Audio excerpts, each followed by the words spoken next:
అది 5 రూపీస్. ఇది ఎంత అంటే 5 రూపీస్. ఇది ఎంత అంటే అలా 10 రూపీస్. ఇది ఎంత అంటే అది 5 రూపీస్. అసలు నీకు ఏం కావాలి, ఎంత తెచ్చావు నువ్వు అది చెప్పు ఫస్ట్. 1 రూపీ తెచ్చినా. 1 రూపీ తెచ్చి నువ్వు 5 రూపీస్ అడిగితే ఎట్లా వస్తాయి? నువ్వు 1 2 3 4 5 6 7 ఇన్ని ఐటమ్స్ ఉన్నాయి. వీటినల్లా అంటే నాకు ఇది ఆఖరి ఒక్క పొట్లో కూడా 1 రూపీస్ ఉన్నాయి. నాకు ఇది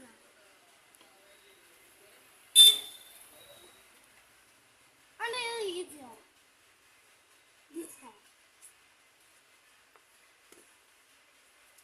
అంటే ఇది కూడా కాదు. అంటే ఇది కూడా కాదు. ఏది కావాలో చెప్పు. అది ఇది అంటావు నువ్వు. ఇదిగా అంటే ఇది కూడా రామా ఇది కాదు. ఇది కూడా అవుతుంది. ఇది కాదు ఇది కాదు. ఇన్ని గణం మూతలు నింపుతాను చూడు. ఇంకా 4 గిరాకీ వేయచ్చు. అంటే కూడా కాదు. అరే నీ 1 రూపాయికి తింటగానమా? అంటే ఇది కూడా అవుతుంది. ఇది కాదు. మంచిగా ఆలోచించుకో ఒక్కసారి. నువ్వు ఇక అని ఒకసారి మంచిగా డిసైడ్ గా మంచిగా డిసైడ్ అయ్యి తీసుకో. ఇక ఎంతసేపు ఇక నేను నా నుంచి కాదు. ఇక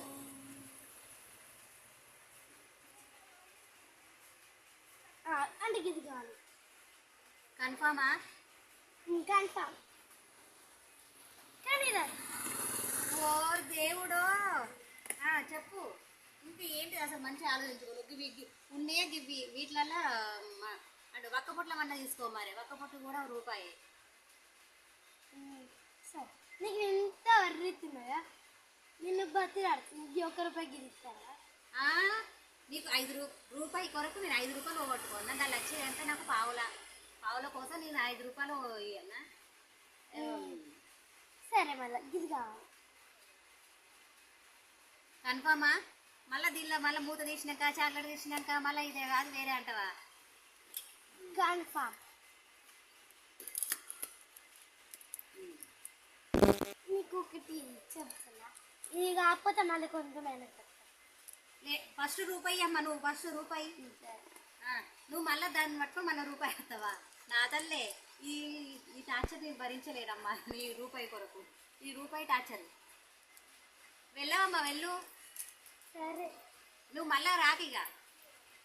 అత్త అంటే మళ్ళీ వస్తుందట. అంటే అంటే ఇది అద్దు. నాకు అంత మంచిగా లేదు. ఓర్ దేవుడో. ఇది టార్చర్ నాకు. ఇది ఏంటిది చెప్పు మరి. ఇది కావాలి. నాకు ఎంతో మంచి ఉంటుందో. దీనిలో ఇన్ని రకాల చాక్లెట్లు ఉన్నాయి. బోలెడు చాక్లెట్లు ఉన్నాయి. మరి అవన్నీ ఇవ్వండి. ఒకటి అట్లానా? నువ్వు తెచ్చిందంటమ్మా రూపాయి. మరి గిలా గిన్నె ఉన్నాయి కదా. అన్ని గనం ఉంటా. ఒక్కొక్కదానికి ఒక్కొక్క రూపాయి అంతే. దీనిలో వెరైటీస్ ఉన్నాయా? ఇది కావాలి. సరే బాయ్ అంటే మళ్ళీ బాయ్. మళ్ళీ వస్తుందట ఈ టార్చర్. ఇది ఒక దుకాణం టార్చర్.